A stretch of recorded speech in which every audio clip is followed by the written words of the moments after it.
নির্বাচনে আওয়ামী লীগের থাকা না থাকা নির্ভর করছে রাজনীতির মাঠ অথবা আইনি লড়াই, বললেন সিইসি। জানালেন চেহারা বা দল দেখে বিশেষ সুবিধা পাবে না কেউ। আওয়ামী লীগকে আনা বা না আনার ব্যাপারে একটা রাজনৈতিকভাবে একটা ফয়সালা হবে। আমাদের তরফ থেকে আমরা এখনো ওই বিষয়ে কোনো প্রিমেচিউর কোনো কমেন্ট আমরা করতে চাই না যে আওয়ামী লীগকে আনবো কে আনবো না, এটা নয়। এটা বিতর্ক চলছে, বিতর্কটা শেষ হোক। নীরব এলাকা হিসেবে ঘোষিত সচিবালয়ের শব্দ দূষণ ছাড়িয়েছে নির্ধারিত মাত্রার 2 গুণ। বিমানবন্দরের আশেপাশেও ভয়াবহ মাত্রার আওয়াজে বিরক্ত মানুষ। ইমপ্লিমেন্টেশনে আমাদের ব্যর্থতার কারণে এই নীরব এলাকাগুলো কোনোভাবেই নীরব হয়নি। অধিকন্ত কোনো এলাকাতে নীরব এলাকা ঘোষণার পরপরই শব্দ দূষণের পরিমাণ বৃদ্ধি পেয়েছে। 6 মাসের মধ্যে নতুন ডিজাইনের নোট আসছে বাজারে। বঙ্গবন্ধুর ছবির জায়গায় দেখা যেতে পারে জুলাই বিপ্লবের গ্রাফিতি। টাকশালে চলছে প্রস্তুতি। ফেনীর 6 উপজেলায় চাঁদাবাজদের দৌরাত্ম্য, হামলা হুমকিতে থমকে আছে ঠিকাদারি কাজ। স্থানীয়দের অভিযোগ, দুর্বৃত্তরা বিএনপির রাজনীতিতে জড়িত। কখনো আপনার দেখা যাচ্ছে ঠিকাদারের মালামাল নিয়ে যাচ্ছে, কোনো সময় ব্যাটারি চুরি করে নিয়ে যায়। যারা কন্ট্রাক্টর তাদের কাছে সাদা হইতেছে, তাদের ইট নিয়ে যাইতেছে, তাদের কংক্রিট নিয়ে যাইতেছে, বালি নিয়ে যাইতেছে। আমি বিএনপির অমুক বলে তমুক বলে বিভিন্ন কথাবার্তা বলি, বিভিন্ন প্রজেক্ট রুলের ভিতরে যাই সাদা দাবি করে। ভরা মৌসুমেও চট্টগ্রামের পাহাড়তলী পাইকারি বাজারে ঊর্ধ্বমুখী চালের দর। মধ্যস্বত্বভোগী ও মজুতদারদের দুষছেন ব্যবসায়ীরা। তদারকি বাড়ানোর দাবি ভোক্তাদের। বরগুনায় অনুমোদনহীন ট্রলিং বোট এবং অবৈধ জাল দিয়ে চলছে নির্বিচারে মাছ শিকার। মারা পড়ছে বিভিন্ন ধরনের পোনা, নির্বিকার প্রশাসন। শ্রম বিক্রির জন্য নাটোরের নয়া বাজার হাটে শত শত শ্রমিকের অপেক্ষা। আশেপাশের জেলা থেকেও আসেন অনেকে। গুরুত্ব পায় নিরাপত্তা ও স্থানীয়দের অতিথি পরায়ণতা। রসুন লাগানো এখন 600 550 এর উপরে দেয় না। ন্যায্য বেতন দিয়ে দেয় বা 2 বেলা খেতে দেয়। এই জন্য এই জায়গার গৃহস্থরে কোনো শ্রমিকের অভাব হয় না। এলাকার লোকগুলা খুব অতিথি পরায়ণ এবং শ্রমিকগুলা ন্যায্য মজুরি দেয় এবং এখানে চুরি ছিনতাই অন্য কোনো প্রবলেম নাই। Leo Felicidades on behalf of our entire league, all of our country. Major league সকারে বর্ষসেরা লিওনেল মেসি সতীর্থদের দিয়ে গোল করানোর পাশাপাশি 19 ম্যাচে 20 বার জালে বল পাঠিয়েছেন।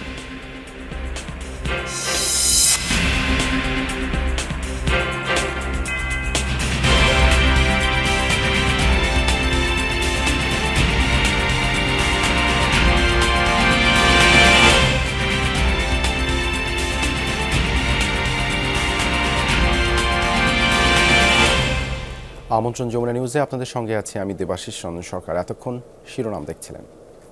আওয়ামী লীগের নির্বাচনে থাকা না থাকার ফয়সালা হবে রাজনীতির মাঠে অথবা আইনি লড়াইয়ে। তবে সুষ্ঠু ও প্রতিযোগিতামূলক নির্বাচন আয়োজনে বদ্ধপরিকর কমিশন। সহকর্মী লাভলি বিথির সাথে আলাপে এসব কথা বলেছেন সিইসি এএমএম নাসির উদ্দিন। তিনি বলেন, কারো চেহারা বা দল দেখে বিশেষ সুবিধা দেয়া হবে না। বিনা ভোটে বা ডামি নির্বাচনের কারণে কয়েক দফায় বঞ্চিত হন সাধারণ ভোটাররা। এবার যে কোনো মূল্যে সেগুলোর পুনরাবৃত্তি হতে দিবে না কমিশন। গত 3টি নির্বাচনে ফল ঘোষণার আগেই জয়ী হয়ে যায় আওয়ামী লীগ। সবশেষ জুলাইয়ের গণ অভ্যুত্থানে গণহত্যার অভিযোগ নিয়ে ক্ষমতাচ্যুত হয় দলটি। নিবন্ধিত এই দলটিকে বাদ দেয়া না দেওয়ার বিষয়ে কি ভাবছে ইসি, অথবা তাদের অংশগ্রহণের সম্ভাবনা কেমন দেখছেন তারা? আওয়ামী লীগকে আনা বা না আনার ব্যাপারে একটা রাজনৈতিকভাবে একটা ফয়সালা হবে। আমাদের তরফ থেকে আমরা এখনো ওই বিষয়ে কোনো প্রিমেচিউর কোনো কমেন্ট আমরা করতে চাই না যে আওয়ামী লীগকে আনবো কে আনবো না, এটা নয়। এটা বিতর্ক চলছে, বিতর্কটা শেষ হোক। কোথায় ফয়সালা হয় একটু দেখি। আর যদি কেউ কোর্ট রোডে গেছে শুনতেছি যে কোর্টে যেটা রায় যদি আসে সেটাও তো অপেক্ষা করতে হবে আমাদের। আওয়ামী লীগের পতনে বড় ভূমিকা শিক্ষার্থীদের। এখন তারা নাগরিক কমিটি, বৈষম্য বিরোধী ছাত্র আন্দোলন সহ বিভিন্ন ব্যানারে সক্রিয়। শোনা যাচ্ছে রাজনৈতিক দল গঠনের কথা, তবে কোনো দলকেই বিশেষ চোখে দেখা হবে না। কারোর জন্য স্পেশাল বেনিফিট নয়। আমরাও একদম যেই আসুক, যেই রাজনৈতিক দল করুক, আমি তো মনে করি ওইটাই স্পেশাল ফেভার। আমি যদি ফেয়ার ইলেকশন দিতে পারি, জনগণ যদি যাদেরকে সাপোর্ট করে, জনগণ যদি তাকে যদি ভোট দিতে পারে, এটাই তো স্পেশাল ফেভার। আগে তো ওই ফেভারটাই পায় না মানুষ। নতুন কমিশন দায়িত্বকে চ্যালেঞ্জ হিসেবে নয়, সুযোগ হিসেবে দেখছে। মানসিকভাবে প্রস্তুত আছেন তারা, জানান প্রধান নির্বাচন কমিশনার। শেষ বয়সে এসে অন্তত একটা ভালো কাজ করে যেতে পারি। লাভলি বিথি, যমুনা নিউজ, ঢাকা। নীরব এলাকা হিসেবে ঘোষিত সচিবালয় এলাকায় শব্দ দূষণ হয় সর্বোচ্চ 94 থেকে 100 ডেসিবেল, যা দিনের বেলার জন্য আদর্শ মাত্রার মানের শব্দমাত্রার 2 গুণ বেশি।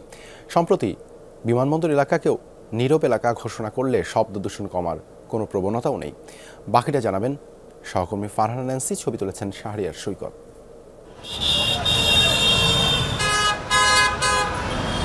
শব্দ দূষণের এত উচ্চ মাত্রা শুনে কি মনে হচ্ছে এটা সাম্প্রতিককালে ঘোষিত কোনো নীরব এলাকার? তবু চারপাশে সাইনবোর্ডের সতর্কীকরণ কিন্তু বেশ চোখে পড়বে। স্টামফোর্ড বিশ্ববিদ্যালয়ের পরিবেশ বিজ্ঞান বিভাগের গবেষণায় উঠে আসে সচিবালয় বিমানবন্দর এলাকা থেকে লা মেরিডিয়ান পর্যন্ত এলাকায় আগের চেয়ে শব্দ দূষণের মাত্রা কমে তো নাই, বরং কিছু ক্ষেত্র বিশেষে বেড়েছে। যমুনা টেলিভিশনের অনুসন্ধানে উঠে আসে মজার তথ্য। যেখানে বসে শব্দ দূষণের মাত্রা নির্ধারণের অফিসিয়াল কাজ হয়, সেই সচিবালয় এলাকায় 1 মিনিটের শব্দমাত্রা রেকর্ডে 70 ডেসিবেলের নিচে নামেনি শব্দমাত্রা, আর সর্বোচ্চ 98 ডেসিবেল পর্যন্ত। সচিবালয়ের চারপাশে শব্দের দূষণের পরিমাণ সবচেয়ে বেশি। এটি নীরব এলাকা হওয়ার আগেও বেশি ছিল, নীরব এলাকা ঘোষণা করার পরেও এটি বেশি আছে। এটি ইমপ্লিমেন্টেশনে আমাদের ব্যর্থতার কারণে এই নীরব এলাকাগুলো কোনোভাবেই নীরব হয়নি। অধিকন্তু কোনো এলাকাতে নীরব এলাকা ঘোষণার পরপরই শব্দ দূষণের পরিমাণ বৃদ্ধি পেয়েছে। বিমানবন্দর এলাকারও একই অবস্থা। শব্দ দূষণে ত্যক্ত বিরক্ত সব বয়সীরা, আর রাস্তায় যাদের কাজ তাদের তো শারীরিক নানা সমস্যা নিয়েই বসবাস রাজধানী জুড়ে।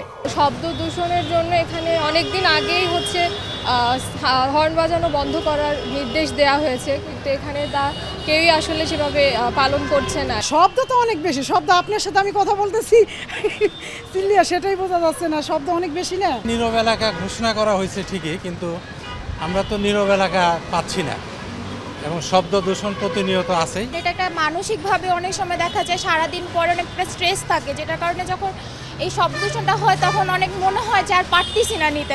আমরা যখন বাসা বাড়িতে যাই তখন আমরা দেখা যায় ঘুমের ক্ষেত্রে দেখা যায় আমরা একটা ব্যাডলি ইম্প্যাক্ট এটা আমার উপর পড়ছে। ইভেন ইনফ্যাক্ট দেখা যায় যে কোনো কর্মক্লান্তি শেষ করে, মানে এই কাজের সময়টা শেষ করার পরে একটা ক্লান্তির যে একটা অবসাদ বা একটা সময়, সেটা আমরা নর্মালি দেখা যাচ্ছে সেভাবে আমরা মানে নিজেদের ক্ষেত্রে আমরা করতে পারছি না। শব্দ দূষণের অন্যতম কারণ গাড়ির হর্ন। যানবাহনের শব্দ ছাড়াও রয়েছে বেশ কিছু উৎস। সবচেয়ে বেশি শব্দ দূষণ হয়ে থাকে গাড়ি থেকে, সেখানে 60 থেকে 65% গাড়ির ইঞ্জিনের শব্দ, হর্নের শব্দ, গাড়ির চাকার শব্দ, এখান থেকে শব্দ দূষণ হয়ে থাকে। তো আমাদের রাজনৈতিক, সামাজিক, সাংস্কৃতিক, ধর্মীয় যে অনুষ্ঠানগুলো আছে সেগুলো থেকে শব্দ দূষণ হয়ে থাকে। নীরব এলাকার ঘোষণা শুধুমাত্র এই সাইনবোর্ডগুলোতেই সীমাবদ্ধ থেকে যাচ্ছে। সম্প্রতি ঘোষিত নীরব এলাকাগুলোতে শব্দ দূষণের মাত্রা কমার কোনো লক্ষণ তো নেই, বরং কিছু সমীকরণে আরও বেড়েছে। কিন্তু কেন? এর উত্তর জানতে যেতে হবে গোড়াতে। বিশেষজ্ঞদের মতে এর সমাধান খুঁজতে হবে আইনের শাসনের কঠোর বাস্তবায়নে। Farhana Nancy, Jamuna news, Dhaka. রাজধানীর উত্তরে অনুষ্ঠিত হচ্ছে ওয়াকাথন চলো হাঁটি প্রতিযোগিতা। সহকর্মী আশিক মাহমুদ আছেন সেখানে, সরাসরি চলে যাচ্ছি তার কাছে। আশিক, হাঁটা প্রতিযোগিতায় অংশগ্রহণকারীদের সাড়া কেমন দেখছেন? কোথা থেকে হাঁটা শুরু হয়ে কোন পর্যন্ত এই প্রতিযোগিতা চলবে? দেবাশিস, ধন্যবাদ আপনাকে। এই সকালে একটি ব্যতিক্রমী আয়োজন এই রাজধানীর বুকে উত্তরাতে শুরু হয়েছে চলো হাঁটি নিজেকে সুস্থ রাখি, এই প্রতিপাদ্যকে সামনে নিয়েই কিন্তু এই কর্মসূচি ঢাকায় উত্তরার 3 নম্বর সেক্টর থেকে শুরু হয়েছে। এই মুহূর্তে আমরা রয়েছি ঠিক দিয়াবাড়ির কাছাকাছি। আমরা যেমনটি জেনেছি আয়োজকদের সাথে কথা বলে প্রায় 3 কিলোমিটার অর্থাৎ উত্তরা সোসাইটির ভেতর দিয়ে দিয়াবাড়ি হয়ে এখন তারা উত্তরা সেন্টার অর্থাৎ মেট্রো স্টেশন উত্তরা সেন্টারের ওই দিকটাতে গিয়ে শেষ হবে এই কর্মসূচি। এখানে প্রায় আমরা দেখতে পাচ্ছি সকালে কিন্তু ঘুম থেকে উঠে প্রায় 200-র মতো প্রতিযোগী এই চলো হাঁটি কর্মসূচিতে অংশ নিয়েছে। আপনি নিশ্চয়ই দেখতে পাচ্ছেন যে সব বয়সী মানুষ, যারা তরুণ, প্রবীণ, শিশু, সব বয়সী মানুষের একটা মিলন মেলা পরিণত হয়েছে। সবাই কিন্তু পায়ে পা মিলিয়ে হাঁটছে এবং উদ্দেশ্য একটি, যে এই যে মানুষের যে অসুস্থতা, হাঁটলে যে মানুষের মন এবং শরীর দুটাই যে সুস্থ থাকে এবং হাসপাতালে যাওয়ার প্রবণতা কমে, সেই বিষয়গুলো মাথায় রেখেই এই কর্মসূচির আয়োজন করা হয়েছে, যেন মানুষের মধ্যে হাঁটার প্রবণতা বৃদ্ধি পায়, মানুষ যেন শারীরিক ব্যায়ামের যে বিষয়টি থাকে, যে শারীরিক ব্যায়াম করলে মানুষ যে সুস্থ থাকতে পারে, হাসপাতালে যেতে হয় না।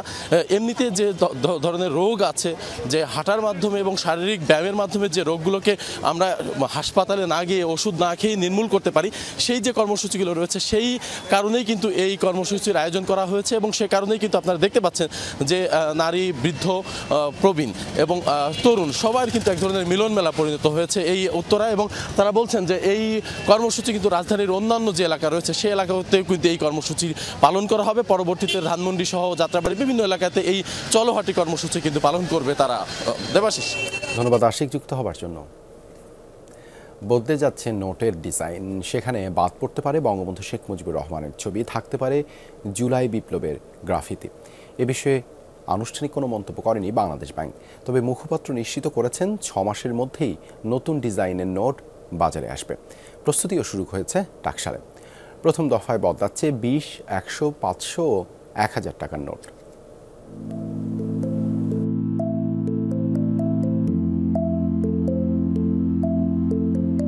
জুলাই বিপ্লবের আগে পরে নজর কেড়েছে দেয়ালে আঁকা দুর্দান্ত সব গ্রাফিতি। এটি মূলত পশ্চিমা পথশিল্পের জনপ্রিয় চর্চা, যেখানে লেখাজোগা দর্শককে আঘাত করবে, বিব্রত করবে, প্রশ্ন করবে সরকার, দেশ, জাতি, রাষ্ট্র, ধর্ম সবকিছু নিয়ে। ছাত্র জনতার গণ অভ্যুত্থানের পর থেকেই এই গ্রাফিতি এখন বেশ জনপ্রিয় বাংলাদেশে। ধারণা করা হচ্ছে এসব শিল্পকর্মকে স্থায়ী রূপ দেবে বাংলাদেশ ব্যাংক। টাকার নতুন ডিজাইনে উঠে আসতে পারে এই পথনকশা, সাথে দেশের গুরুত্বপূর্ণ সব স্থাপনার ছবি। নতুন নোট ছাপানো নিয়ে এরই মধ্যে কাজ শুরু করেছে কেন্দ্রীয় ব্যাংকের মুদ্রা ও নকশা উপদেষ্টা কমিটি, যেখানে চিত্রশিল্পীরাও আছেন। সরকার টাকার নকশা চূড়ান্ত করলেই ছাপানোর কাজ শুরু করবে সিকিউরিটি অ্যান্ড প্রিন্টিং প্রেস বা টাকশাল। হ্যাঁ, ডিজাইন তো অবশ্যই পরিবর্তন হবে, ডিজাইন কমিটি যেটা অ্যাপ্রুভ করবে সেটাই পরিবর্তন হবে। এখন ডিজাইনে যে কী আছে সেটা আমি জানি না, গোপনীয়তার স্বার্থেই এটা যারা ডিজাইন কমিটি তারা এটা সর্বসাধারণের জন্য এটা উন্মুক্ত করেন না। নোটের নকশা চূড়ান্ত হলে বিশেষ কাগজ ও কালির জন্য আন্তর্জাতিক দরপত্র আহ্বান করা হয়। ছাপার মূল প্লেট আসে বিদেশ থেকে, তারপরই প্রিন্টিংয়ের কাজ শুরু করে টাকশাল। 2020-21 অর্থ বছরে নোট ছাপাতে 34,000 কোটি টাকা খরচ করেছিল বাংলাদেশ ব্যাংক। এরপর সেই ব্যয় বাড়ে আরও 3,000 কোটি টাকা। 2022-23 অর্থ বছরে ব্যয়ের পরিমাণ দাঁড়ায় 38,500 কোটি টাকায়। বর্তমানে আমাদের এত ধরনের সমস্যা আছে যেখানে নতুন ব্যাটেলফিল্ড ক্রিয়েট করে আপনি খামাকা নিজের মাথা ব্যথাটাকে আরও বেশি বাড়াবেন। ওর ফলে আপনি যে খুব একটা জাতীয় কল্যাণ হবে বা অর্থনীতির উপকার হবে ওরকম কোনো রেজাল্ট এখানে আসবে না। এখানে পলিটিক্যাল সাইডটাই বেশি। তো ওইদিকে আমার মনে হয় বাংলাদেশ ব্যাংকের মতো প্রতিষ্ঠানের এই মুহূর্তে যাওয়ার দরকার নেই। একবার ছাপালে সাধারণত একটি নোট 4 থেকে 5 বছর স্থায়ী হয়, এরপর সেসব পুনর্মুদ্রণ করা হয়। হাত বদল বেশি হয়, ছোট মানের নোট নষ্ট হয় বেশি। Touhid Hossain, Jamuna news, Dhaka. GPH quantum B600 TR বাংলাদেশের উচ্চ শক্তি সম্পন্ন একমাত্র রড। চাঁদাবাজদের দৌরাত্মে নাজেহাল ফেনীর 6 উপজেলার মানুষই। চাঁদা না দেয়ায় গেল বৃহস্পতিবার একটি এক্সভেটরও আগুনে পুড়িয়ে দেয় দুর্বৃত্তরা। হামলা, লুট আর হুমকিতে থমকে আছে বিভিন্ন স্থানের ঠিকাদারি কাজ। স্থানীয়দের অভিযোগ এসব চাঁদাবাজরা বিএনপির রাজনীতির সাথে জড়িত। তবে দলের নাম ভাঙিয়ে চাঁদাবাজি করলে সাংগঠনিক ব্যবস্থা নেওয়ার আশ্বাস দিয়েছে জেলা বিএনপি। ফেনী সদরের ফাজিলপুর এলাকা। গেল বৃহস্পতিবার এক্সকেভেটর আগুনে পুড়িয়ে দেয় দুর্বৃত্তরা। ঠিকাদারের অভিযোগ, চাঁদা না দেয়ায় হামলা, লুটপাটও চালানো হয়েছে। এরা আপনার সমস্যা সৃষ্টি করতে এভাবে, কখনো আপনার দেখা যাচ্ছে যে ঠিকাদারের মালামাল নিয়ে যাচ্ছে, কোনো সময় ব্যাটারি চুরি করে নিয়ে যায়। জনকে চিনি আরগুলা ফেনীতে দিকে কামরুল। আমি বলছি কী হয়েছে, আমার কাছে জিজ্ঞাসা কথা শুনে ফোন দিছে বটতলি বাজার সোজে। ফোন দিয়ে বলছে তুমি তো রাস্তাটা দেখাশোনা করো। আমি বলছি হ্যাঁ। বলছে এই পোলাভানগুলো যে বেকার পড়ে আছে আজকে 16-17 বছর, এগুলো তো কোনো কিছু করে খাইতে হবে। জেলার 6 উপজেলার বিভিন্ন স্থানেই বেড়েছে চাঁদাবাজদের দৌরাত্ম্য। কোনো ঠিকাদার বাস্তবতা মেনেই কাজ চালিয়ে যাচ্ছেন। এরই মধ্যে ফাজিলপুর, ফরাদনগর সহ কয়েকটি এলাকায় সড়ক সংস্কার কাজ বন্ধ হয়ে গেছে। স্থানীয়দের অভিযোগ, চাঁদাবাজরা বিএনপির রাজনীতির সাথে জড়িত। আমি বিএনপির অমুক বলে তমুক বলে বিভিন্ন কথাবার্তা বলি, বিভিন্ন প্রজেক্ট রুলের ভিতরে যাই সাদা দাবি করে। যারা কন্ট্রাক্টর তাদের কাছে সাদা হইতেছে, তাদের ইট নিয়ে যাইতেছে, তাদের কংক্রিট নিয়ে যাইতেছে, বালি নিয়ে যাইতেছে। 5 আগস্টের যেই পরিবর্তিত পরিস্থিতি, এই পরিস্থিতিতে godfather, godmother, grand godfather, grand godmother, sister পথে পথে জন্ম নিয়েছে। যারা দলের নাম ভাঙিয়ে চাঁদাবাজি কিংবা অরাজকতায় জড়াবে তাদের বিরুদ্ধে সাংগঠনিক ব্যবস্থা নেয়ার আশ্বাস দিলেন জেলা বিএনপির এই নেতা। সমাজের ক্ষতি হয় এসব কাজে যারা লিপ্ত থাকবে তাদের প্রতি যদি কেউ অভিযোগ করে সেটা তদন্তের মাধ্যমে জেলা কমিটির অধীনস্থ যে সংগঠনের অধীনস্থ কমিটির মাধ্যমে তারা তদন্ত করে তার বিরুদ্ধে সাংগঠনিক ব্যবস্থা নেওয়া হবে। পুলিশ বলছে ফাজিলপুরে এক্সকেভেটর পোড়ানোর ঘটনায় মামলা হয়েছে, ছাড় পাবে না চাঁদাবাজির সাথে জড়িতরা। যারা ঠিকাদার কাজ করে তাদেরকে আমরা নিরাপদভাবে এবং নিশ্চিন্তভাবে কাজ করানোর জন্য আমাদের পথে আসে। সড়কের ভাঙন রোধে ও টেকসইয়ের জন্য এই গাইডওয়ালটি করা হয়েছে। দুর্বৃত্তদের চাঁদা না দেওয়ার কারণে তারা এই গাইডওয়ালটি ভেঙে ফেলেছে। এ সকল চাঁদাবাজদের দ্রুত আইনের আওতায় আনার দাবি এই এলাকার বাসিন্দাদের। আরিফুর রহমান, যমুনা নিউজ, ফেনী। পঞ্চগড়ে এক নারীকে হত্যার ঘটনায় মামলা হয়েছে। জিজ্ঞাসাবাদের জন্য আটক করা হয়েছে একজনকে। পুলিশ জানায় নিহত অরিনা বেগমের ভাই বাদী হয়ে অজ্ঞাতনামাদের আসামি করে থানায় হত্যা মামলা করেন। অরিনার স্বামী আবুল কালামের তথ্যে অসঙ্গতি ও গায়ে রক্তের দাগ পাওয়ায় জিজ্ঞাসাবাদের জন্য তাকে আটক করা হয়েছে। স্থানীয়রা জানায় বৃহস্পতিবার রাতে এশার নামাজের সময় নিজ ঘরে মাথায় ধারালো অস্ত্র দিয়ে কুপিয়ে হত্যা করা হয় অরিনা বেগমকে। নিহতের মরদেহ ময়নাতদন্তের জন্য পঞ্চগড় সদর হাসপাতালের মর্গে পাঠানো হয়েছে। অরিনা বেগম কালিয়াগঞ্জ ইউনিয়নের নিষিদ্ধ ঘোষিত ছাত্রলীগ সভাপতি ওয়াহিদুজ্জামান অমিতের মা।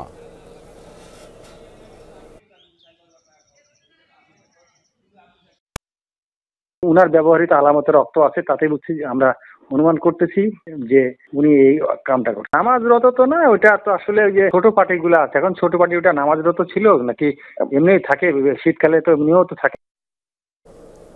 কুড়িগ্রামে উপ আনুষ্ঠানিক শিক্ষা প্রকল্প বাস্তবায়নে অনিয়মের অভিযোগ উঠেছে। বেশিরভাগ জায়গায় সাইনবোর্ড থাকলেও হচ্ছে না পাঠদান, সাথে নিয়োগ বাণিজ্য সহ নানা অভিযোগ বেসরকারি উন্নয়ন সংস্থা ছিন্নমুকুল বাংলাদেশের বিরুদ্ধে।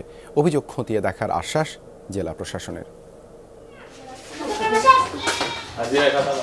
ঝরে পড়া শিশুদের প্রাথমিক শিক্ষা নিশ্চিতে উপানুষ্ঠানিক শিক্ষা প্রকল্পের আওতায় পাঠদান করে আসছে বেসরকারি উন্নয়ন সংস্থা ছিন্নমুকুল বাংলাদেশ। এজন্য প্রাথমিক ও গণশিক্ষা মন্ত্রণালয় থেকে অনুমোদন প্রাপ্ত তারা। কিন্তু কুড়িগ্রামে এই প্রকল্প বাস্তবায়নে ব্যাপক অনিয়মের অভিযোগ উঠেছে। 2022 সালে জেলার 6 উপজেলায় 420টি শিক্ষণ কেন্দ্র চালু করে এনজিওটি। শিক্ষক সহ বিভিন্ন পদে নিয়োগ দেয়া হয় 478 জনকে। লোকবল নিয়োগে অনিয়মের অভিযোগ প্রকল্প পরিচালকদের বিরুদ্ধে। 1 কোটি টাকার মতো ঘুষ দিয়ে এই শিক্ষণ কেন্দ্র স্কুল নিয়ে আসেন। তার নিজস্ব লোক এবং অনেক লোকজন নিয়ে তার নিয়োগ বাণিজ্য করে। সেখানে স্কুলের সাইনবোর্ড ঠিকই আছে, কিন্তু সেখানে কোনো কার্যক্রম নেই। ইন্টারভিউ সার্টিফিকেট দিয়ে প্রথমে ঢুকছিলাম, তো এখানে মূলত লাগে হলো ডিগ্রি পাস। তো সেখানে আমার যোগ্যতা ছিল না, আর ওখানে ঢোকার সময় আমি প্রথমে 50,000 টাকাতে ঢুকছিলাম। এরকম আরও 2-1 আর কি ওখানে চাকরি করতেছে, তো তারা আছে এখনও আর কি। 45,000 ইয়ে করে দেওয়া, তারপরে আবার খুচরাভাবে 5,000 দেওয়া হয়েছে 50। 3 বছরের এই প্রকল্পে অন্যতম শর্ত ছিল শিক্ষকরা পাঠদান করবেন বাড়ির আশপাশের প্রাইমারি থেকে ঝরে যাওয়া শিক্ষার্থীদের। কিন্তু কেউ কেউ বাড়ির পরিবর্তে কেন্দ্র নিয়ে গেছেন কর্মক্ষেত্র বা স্কুলে। বেশিরভাগ জায়গায় শিক্ষা কেন্দ্রের সাইনবোর্ড থাকলেও শিক্ষার্থী নেই। আমি পড়া আছি কিন্তু হাজিরাটা তুলি নাই। এসএসসি পাস করছি, আইয়ের একটা সাবজেক্ট ছিল, আইএ ক্লাস করছি, বিয়ে হচ্ছে। ছিন্নমুকুল বাংলাদেশ প্রকল্পটির উদ্যোক্তা হলেও এসপিআই, আরএসআরডিএফ ও সিএসডি নামের 3টি সংস্থাকে সহযোগী হিসেবে সঙ্গে নিয়েছে তারা। প্রকল্প বাস্তবায়নকারী মাঠ কর্মচারীদের অভিযোগ 1 বছর ধরে বেতন পাচ্ছেন না তারা। প্রথমে আমার স্কুল ছিল কাউনিয়ারচরে, তো মাস ভাড়া ঠিক ঘর ভাড়া ঠিক করে দেয় না, এই কারণে আমরা দাঁত ভাঙা চলে গেছি। 8-9 মাস টাকা না দেওয়ার কারণে ওরা আমি যাওয়ার আগে ওই তালা লাগায়। নানামাত্রিক অনিয়ম স্বীকার করলেও অর্থ লেনদেনের অভিযোগ অস্বীকার করেছেন প্রকল্প পরিচালক। জেলায় সহকারী পরিচালক বলে গভর্নমেন্টের একজন লোক থাকেন, উনি অনুমোদন দেয়। আমাদের সুপারিশ পাওয়ার পরে উনি অনুমোদন দেয়। তবে নিয়োগের ক্ষেত্রে টাকা পয়সার লেনদেন হয়েছে কি না এরকম কোনো লিখিত বা মৌখিক কোনো কমপ্লেন আমাদের কাছে আসেনি। শিক্ষা প্রকল্পে অনিয়মের প্রমাণ মিললে তা খতিয়ে দেখার আশ্বাস দিয়েছেন জেলা প্রশাসক।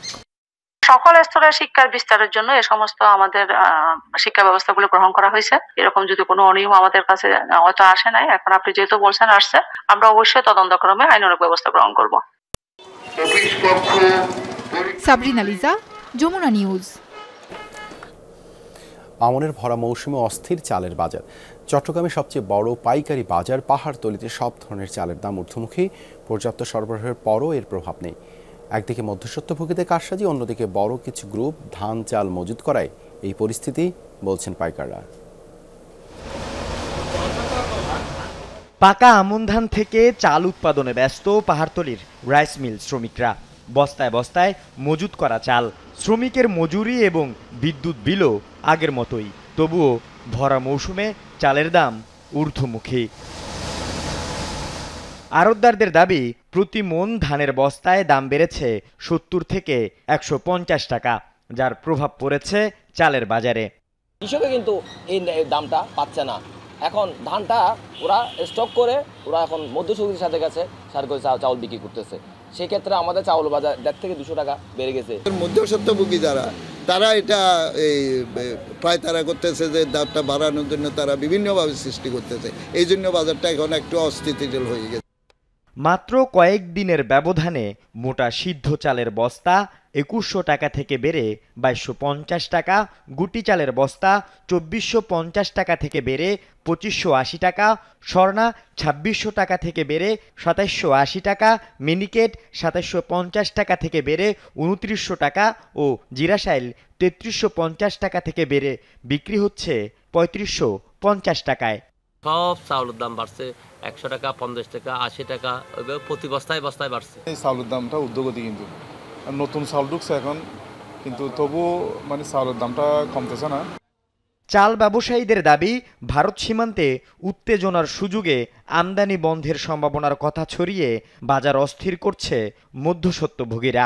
পাশাপাশি মিল মালিক ও কর্পোরেট কোম্পানিগুলো ধান চাল মজুত করায় প্রভাব পড়ছে পাইকারি ও খুচরা বাজারে। এই প্রচার প্রচারণার সাথেই যারা যারা মাল আছে, যাদের কাছে প্রচুর পরিমাণে স্টক আছে, তারা মালগুলো সরবরাহ বাজারে কমিয়ে দিয়েছে এবং দাম বাড়িয়ে দিয়েছে। ইন্ডিয়া থেকে আর চাউল আসবে না বা দিবে না, এটাই গুজবে।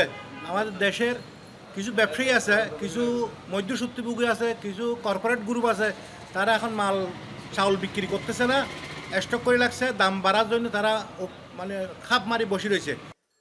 সচরাচর আমনের ভরা মৌসুমে চালের দাম কমলেও এবার উল্টো চিত্র দেখে হতাশ ভোক্তারা। তদারকি বৃদ্ধির দাবি তাদের। মাসের মধ্যে যদি 200-300 টাকা করে প্রতি বস্তায় পড়ে, তাহলে তো আমরা সাধারণ মানুষ না খেয়ে মরতে হবে। শুধু বাড়তেই আছে, কমার তো কোনো খবর নাই। আল আমিন শিকদার, যমুনা নিউজ, চট্টগ্রাম। শীতকালীন সবজিতে সয়লাভ, এখন সাতক্ষীরার হাট বাজার। ফলন ভালো, ন্যায্য দাম পাওয়ায় খুশি কৃষকরা। এদিকে বাজারেও আগের তুলনায় দাম নেমেছে অর্ধেকে, খুশি ক্রেতারাও। সংকট কেটে গেছে, তাই দাম আরও কমবে বলছে কৃষি বিভাগ। ভোরের আলো ফুটতেই ক্ষেতের সবজি সংগ্রহে ব্যস্ত সাতক্ষীরার নগরঘাটার কৃষক ফজলুর রহমান। আবহাওয়া অনুকূলে থাকায় এবছর ভালো ফলন পেয়েছেন তিনি। তার মতো খুশি অন্য কৃষকরাও। আশা করি 3 বিঘি জমিতে 2.5 লক্ষ থেকে 3 লক্ষ টাকা বেচাকেনা হতে পারে, তাদের বাজারে এরকম ন্যায্য দাম থাকে। এবছর ফলন খুব ভালো আছে, দামও ন্যায্য দামে পাচ্ছি, আমরাও খুশি। শীতকালীন নানা সবজিতে ভরপুর মাঠ। নগরঘাটা ইউনিয়নের মৌলভীবাজারে পাইকারি দরে বিক্রি হয় আশপাশের ক্ষেতের টাটকা সবজি, চলে যায় দেশের বিভিন্ন হাট বাজারে। আমাদের মৌলভীবাজারে এখন সবজির কোনো সংকট নেই, এখন প্রচুর পরিমাণ সবজি উঠছে। টাটকা সবজি কিনে আখড়া খোলায় বেশি, এবং এখান থেকে ঢাকা, খুলনা, সাতক্ষীরা সব জায়গায় পাইকারি বিক্রি হয় এখান থেকে নিয়ে। সরবরাহ বাড়ায় শহরের সুলতানপুর খুচরা বাজারে নিম্নমুখী সবজির দাম কমেছে। আলুর বাজারে সিন্ডিকেট, বলছেন ক্রেতারা। ফুলকপি 40 টাকা কেজি, কালি বেচছি 100 টাকা কেজি, ওলকপি 40 টাকা কেজি, গাজর 70 টাকা কেজি। আরও দেরি করে যখন শীত একটু বেশি আসবে, তখন ক্রয় ক্ষমতার মধ্যে আরও বেশি চলে আসবে এবং মানুষ ভালোভাবে কিনে খেতে পারবে। চলতি মৌসুমে জেলায় 2,07,754 টন সবজি উৎপাদনের আশা করছে কৃষি বিভাগ। বাজারে ঘাটতি কাটতে থাকায় দাম আরও কমবে বলছেন কৃষি কর্মকর্তা। আগাম শীতকালীন সবজি যেগুলো ছিল এগুলো বৃষ্টিতে নষ্ট হয়ে যাওয়ার কারণে বাজারে কিছুটা ঘাটতি ছিল এবং এর দামটা একটু ঊর্ধ্বমুখী ছিল, তবে সেই সমস্যা আমরা কাটিয়ে উঠতে পেরেছি। আমাদের শীতকালীন যে অন্যান্য যে সবজিগুলো আছে এগুলো যদি বাজারে আসে আমাদের ভোক্তারা কম দামে এই সবজিগুলো বাজার থেকে কিনতে পারবেন। জেলায় এবছর 9,530 হেক্টর জমিতে সবজি আবাদের লক্ষ্যমাত্রা নির্ধারণ করা হয়েছে। এরই মধ্যে আবাদ শেষ হয়েছে 7,000 হেক্টর জমিতে। মৌসুম শেষ হওয়ার আগেই লক্ষ্যমাত্রা অর্জন হবে বলছে কৃষি অধিদপ্তর। আকরামুল ইসলাম, যমুনা নিউজ, সাতক্ষীরা। লোকসান নিয়ে মাড়াই কার্যক্রম শুরু করেছে জামালপুরের জিল বাংলা সুগার মিল। আরও জানাতে যুক্ত হচ্ছেন সহকর্মী সাগর ফরাজি। সাগর, চলতি বছর প্রতি মন আখের দর কত নির্ধারণ করা হয়েছে, আর প্রতি বছর সুগার মিলে লোকসানের কারণ কি? দেবাশিস, দেখুন, আখের মূল্য নির্ধারণ করা হয়েছে 240 টাকা, যা গত 2 বছর আগে ছিল 180 থেকে 2 ধাপে বেড়ে কিন্তু 240 টাকা করা হয়েছে। বিষয় বলি, জামালপুরের এই জিল বাংলা সুগার মিলটি কিন্তু 1958 সাল থেকে কিন্তু শুরু হয়ে 66 বারের মতো মাড়াই কার্যক্রম সম্পন্ন করেছে। আর এর মধ্যে লোকসান হয়েছে 656 কোটি টাকারও বেশি। আসলে এর মধ্যে যে 66 বার যে মাড়াই কার্যক্রম করছে এর মধ্যে কিন্তু 48 বার মাড়াই কার্যক্রমে কিন্তু লোকসান গুনেছে এই মিলটি। আর এই লোকসানের পিছনে কর্তৃপক্ষ বলছে যে আসলে যে সময়টি আসলে এখানে এই আখ প্রয়োজন হয়, আখের সংকট থাকে, যে কার্যদিবসগুলো মূলত এই মিল চালু থাকে সেই কার্যদিবসের মধ্যে আসলে আখ সংকট দেখা দেয়। এছাড়া আরেকটি বিষয় তারা বলেছেন যে মিলের যে যন্ত্রাংশগুলো রয়েছে সেগুলো অনেক পুরনো, সে কারণে কিন্তু এই লোকসান উঠতে হচ্ছে। এছাড়া লোকসানের পাশাপাশি কিন্তু আরেকটি বোঝা আছে এই দেবাশিস এই মিলের ঘাড়ে, সেটা হচ্ছে ঋণের বোঝা। ঋণ কিন্তু প্রায় 391 কোটি টাকার মতো কিন্তু এই মিলের ঋণ। সব মিলে কিন্তু এই প্রতি বছর এই ঋণ নিয়ে কিন্তু আসলে ঋণ এবং লোকসান নিয়ে কিন্তু এই মিলের কার্যক্রম কিন্তু মাড়াই কার্যক্রম শুরু করে। আর একটি বিষয় জানিয়ে রাখতে চাই, মাড়াই কার্যক্রম চলে কিন্তু 70 থেকে 80 দিন। তবে এবার লক্ষ্যমাত্রা ধরা হয়েছে 60,000 মেট্রিক টন আখ কিন্তু মাড়াইয়ের লক্ষ্যমাত্রা ধরা হয়েছে এবারে মিলে। আর এখান থেকে চিনি বের করার কথা লক্ষ্যমাত্রা ধরা হয়েছে 4,200 মেট্রিক টনের মতো। তো সব মিলে কিন্তু এই মিলের যে কার্যক্রম এটি কিন্তু 70 দিনের লক্ষ্যমাত্রা ধরা হয়েছে। আর যদি এর মধ্যে যদি আখ সংকট হয় বা আখ সংকট পড়ে তাহলে কিন্তু এর আগেও মিল বন্ধ হয়ে যাওয়া বা মাড়াই কার্যক্রম বন্ধ করে দেওয়ার কথা জানিয়েছেন কর্তৃপক্ষ। দেবাশিস, ধন্যবাদ সাগর যুক্ত হবার জন্য। বরগুনায় দিন দিন বাড়ছে মাছ ধরার অনুমোদনহীন নৌযান ট্রলিং বোট। অগভীর সমুদ্রে নির্বিচারে নিষিদ্ধ জাল ব্যবহার করে মাছ ধরায় মারা পড়ছে বিভিন্ন প্রজাতির মাছের পোনা। অন্যদিকে মোহনা ও বিভিন্ন নদীর চরে খুঁটি গেড়ে অবৈধ জাল বিছিয়ে অবাধে চলছে মাছ শিকার। সূক্ষ্ম জালের ফাঁদে মারা পড়ছে ইলিশ সহ বিভিন্ন মাছের পোনা, যার নেতিবাচক প্রভাব পড়ছে মৎস্য আহরণে। গভীর সাগরে মাছ ধরার জন্য ব্যবহার করা হয় ইন্ডাস্ট্রিয়াল বোট। অনেকটা সেই আদলে যান্ত্রিক পদ্ধতিতে মাছ আহরণের জন্য কাঠের তৈরি এই নৌযান উপকূলীয় এলাকায় পরিচিত ট্রলিং বোট নামে। নীতিমালা অনুযায়ী সমুদ্রের 40 মিটার গভীরতার ভেতর মাছ ধরতে পারবে না ইন্ডাস্ট্রিয়াল বোট। অথচ অনুমোদনহীন এসব ট্রলিং বোট নির্বিচারে যান্ত্রিক পদ্ধতিতে সাগরের 20 থেকে 25 মিটার গভীরতায় মাছ ধরছে। ব্যবহার করছে নিষিদ্ধ সূক্ষ্ম ফাঁসের বেহুন্দি জাল। এতে মারা পড়ছে বিভিন্ন প্রজাতির মাছের পোনা। আমরা এখন মাছ পাইতেছি না, কারণ হইলে ট্রলিং যে মাছটারে সব মারিয়া লাইতেছে। ইলিশ মাছ, যে কোনো জাটকা মাছ, সামুদ্রিক সকল মাছ তারা মেরে নিয়ে আসে, যার কারণে আমাদের এলাকার যত সাদা জেলেরা আছে, ছোট জেলেরা আছে, এরা নিঃস্ব হয়ে গেছে। এখন পরিস্থিতি এখন বিক্রি করার কোনো পথ নাই। বরগুনার পাথরঘাটায় স্থানীয় কয়েকজন প্রভাবশালী প্রথমে কয়েকটি ট্রলিং বোট তৈরি করলেও গেল 2 বছরে বানানো হয়েছে প্রায় 150 বোট। আধুনিক মাছ আহরণের শিকার ক্ষেত্রে আমরা এই টলবোট উইন্স ব্যবহার করিয়া এই মাছটা শিকার করতেছি। সাগরের মাছ অফুরন্ত মাছ, আল্লাহর নেয়ামত। ওখান থেকে আপনি আমি ইচ্ছা করলেই শেষ করা কোনো কিছু সম্ভব না। যারা এই ট্রলিংগুলো করে তাদের অজস্র টাকার মালিক তারা। আমাদের যে প্রশাসন আছে তারা আসলে এই ব্যাপারে একেবারে উদাসীন। অনেকে বলে যে এদের সাথেও একটা নেগোসিয়েশন তাদের আছে। এদিকে মোহনা সহ বলেশ্বর, পায়রা ও বিষখালী নদীর চরে খুঁটি কেড়ে অবৈধ সূক্ষ্ম ফাঁসের জাল বিছিয়ে অবাধে চলছে মাছ শিকার। মারা পড়ছে ইলিশ সহ বিভিন্ন প্রজাতির মাছের পোনা। খুঁটির জন্য নির্বিচারে কাটা হচ্ছে পাথরঘাটার সংরক্ষিত বনাঞ্চলের গাছ। অভিযোগ আছে সব জেনেও নির্বিকার প্রশাসন। এই যে গোফে যে পরিমাণ ক্ষতি করে, একটা চর গড়া দিলে ও সব মারাই যায় একেবারে। ও চরে আর কোনো মাছ থাকে না। আমরা সাধারণ জেলে বুঝেন, আমরা এই এখন তো আমরা মাছ পাই না। গাছ কেটে যেভাবে চরগড়ার খুঁটি হিসেবে ব্যবহার করা হচ্ছে, তাতে হরিণঘাটা বনটি উজাড় হতে চলেছে। বন বিভাগের দাবি, জনবল সংকটে এত বড় বন রক্ষা করা তাদের পক্ষে কঠিন। আর জেলা মৎস্য কর্মকর্তা বলছেন, ট্রলিং বোট মালিকরা উচ্চ আদালতে রিট করায় তাদের বিরুদ্ধে ব্যবস্থা নেওয়া যাচ্ছে না।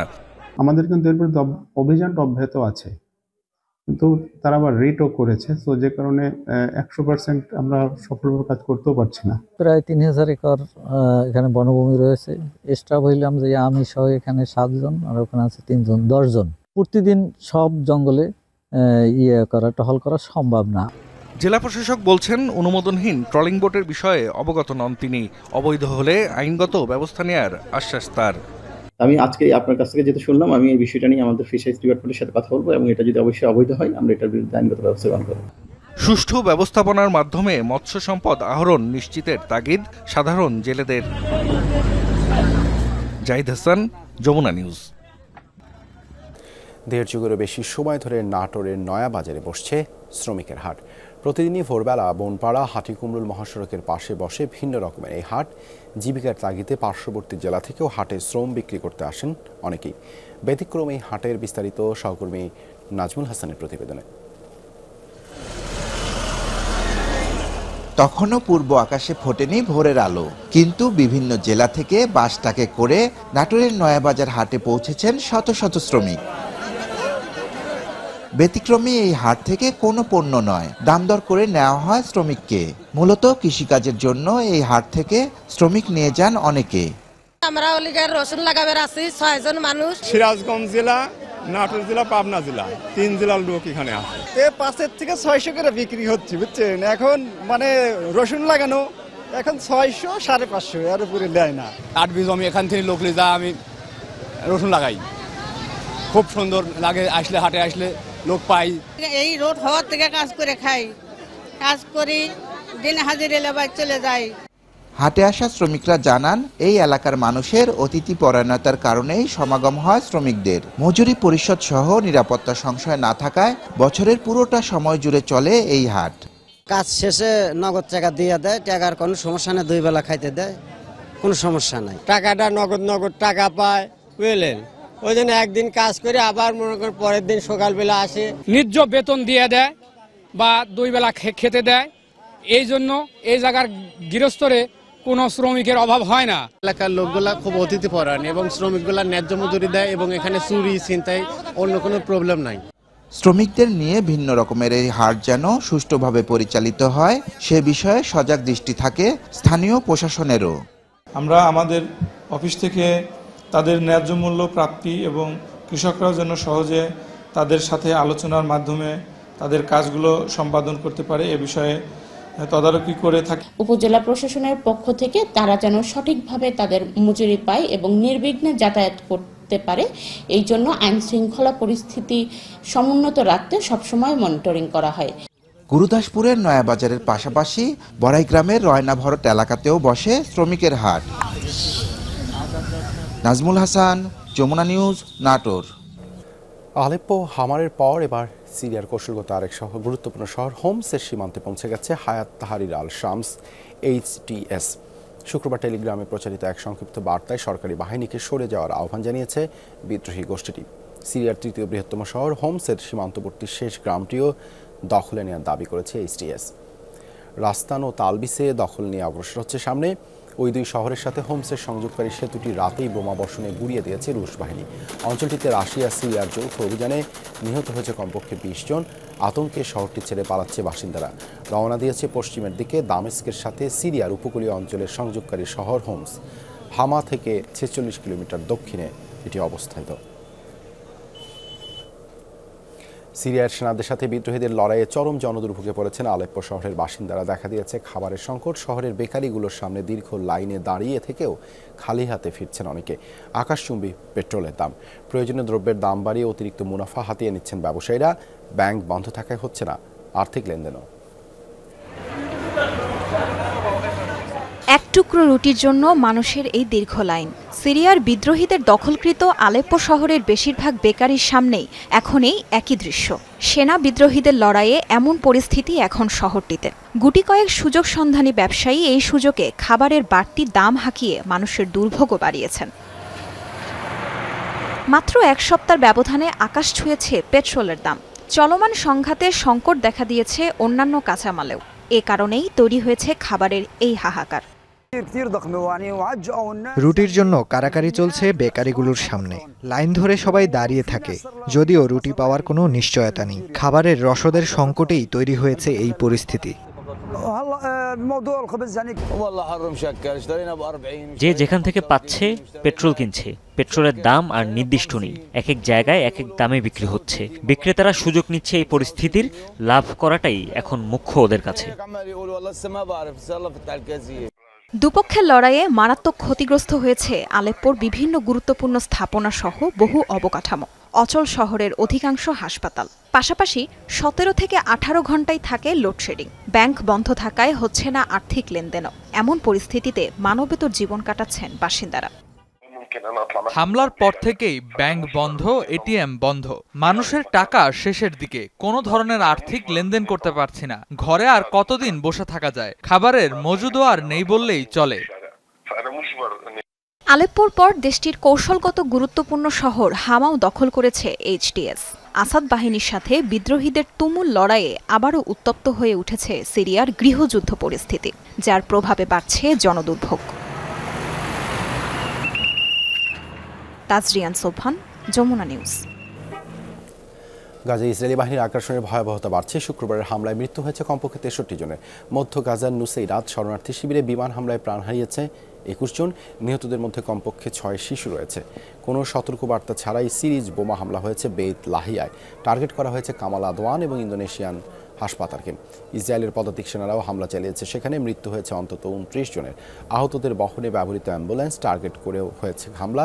উত্তর গাজার জাবালিয়ায়ও জোরালো বোমা হামলা হয়েছে। বড় ধরনের বিস্ফোরণের আওয়াজ পাওয়া গেছে অঞ্চলটি থেকে। শরণার্থী শিবিরে বেশ কয়েকটি ভবন বিধ্বস্তের খবর পাওয়া গেছে।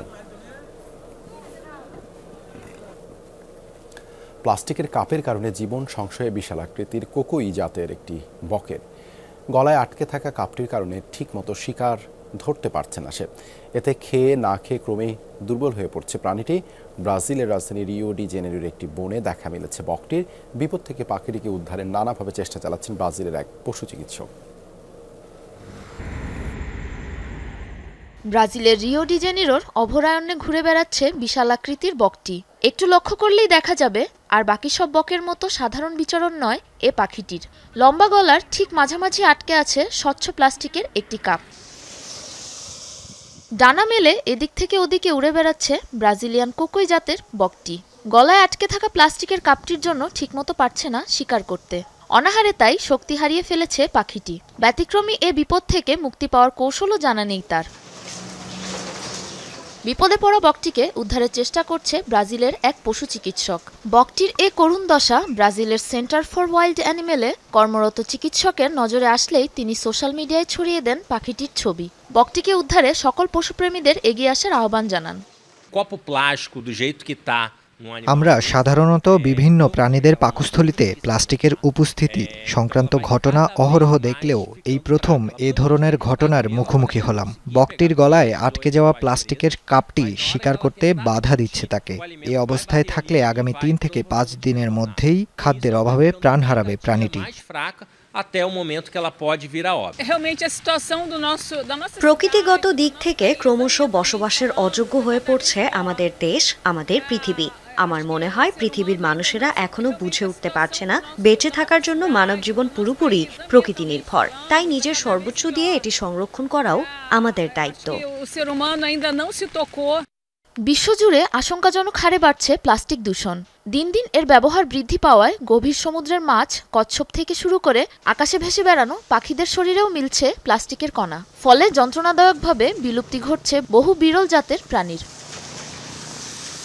সাবরিনা নুসরাত, যমুনা নিউজ। এই ছিল যমুনা নিউজে এতক্ষণ সাথে থাকার জন্য ধন্যবাদ সবাইকে।